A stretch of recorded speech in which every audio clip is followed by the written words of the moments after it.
ऐ मेरे कम निशां, हल्काए चश्मो लब से भी कुछ मावरा। मैंने सोचा तुझे रोशनी के सभी दायरे तोड़कर,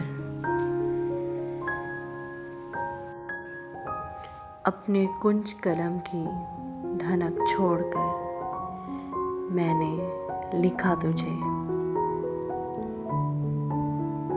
भूलकर अपने नाम नस्ब का शर्फ।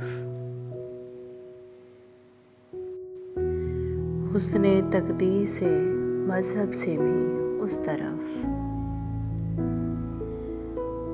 मैंने पूजा तुझे।